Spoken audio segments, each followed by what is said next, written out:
I've got 5 questions now on a related theme, so if you could bear with me, I'll read through all the 5 questions and then you can address them at once.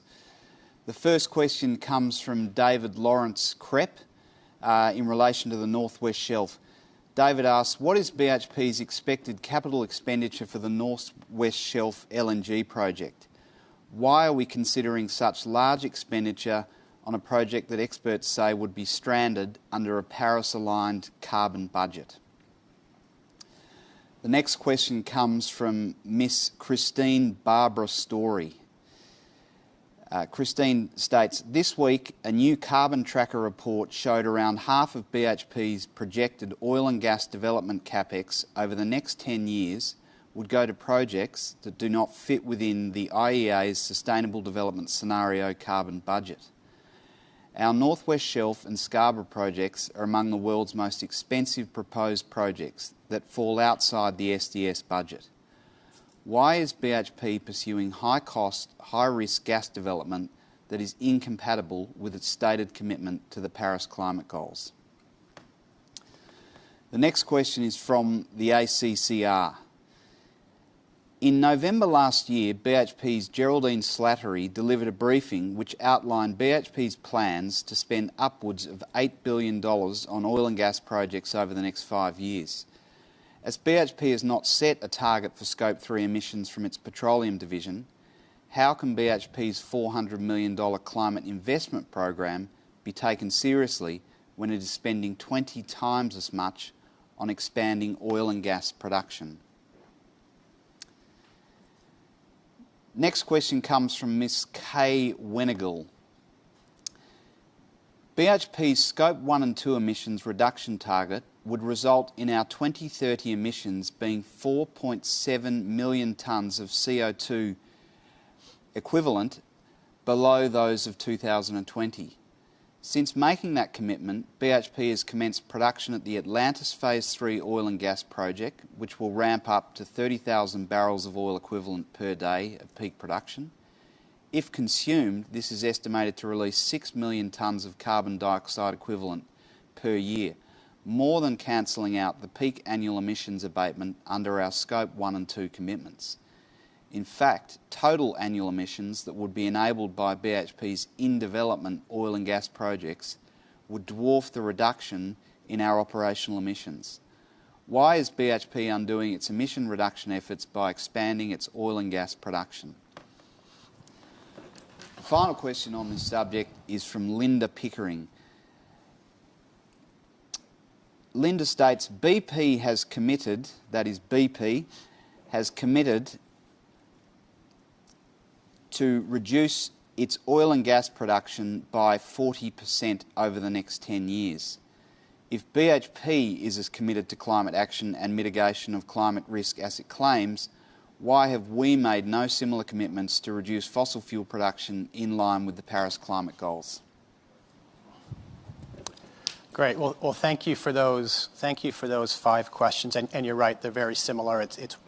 I'll summarize it as why are we continuing to invest in our petroleum business. And I'll hand it over to Mike in a moment to talk to our views around that. But let me sort of take a step back and talk high level about our portfolio, our participation, and how we think about climate change in general. We accept the science around climate change, and we support the Paris Agreement goals.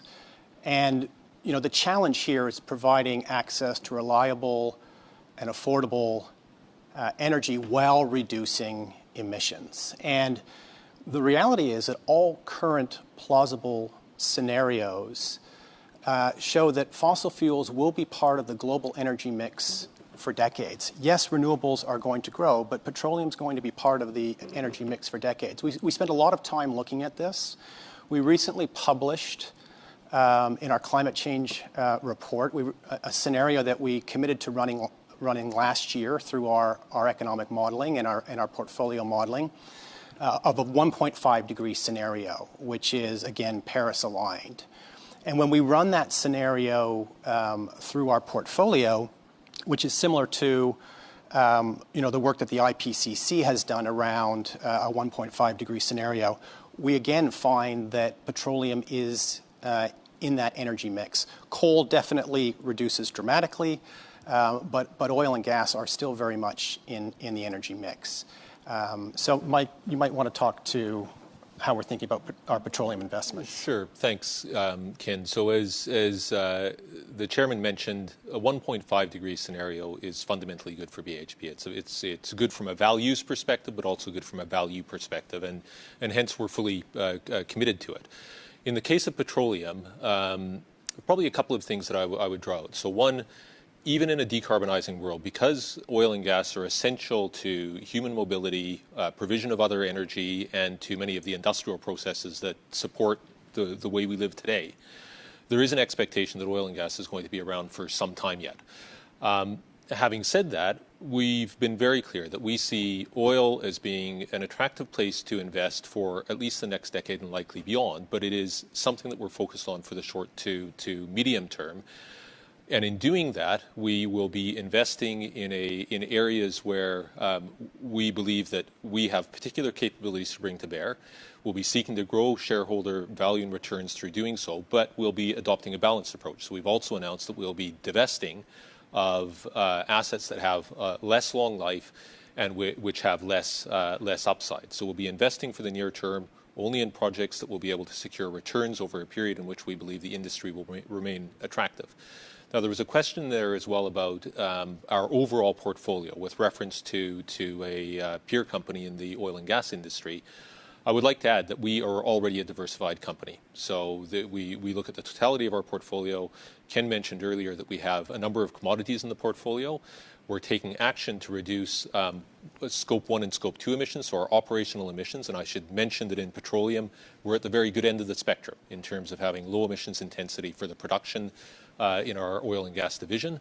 But we're also looking to support Scope 3 reductions globally, but doing so in a way that has tangible effect in terms of Scope 3, and we'll be focusing on areas where we believe we can have particular impact because of our position in those industries or because of the technical know-how that we're able to bring to bear in helping others in the value chain solve for their emissions.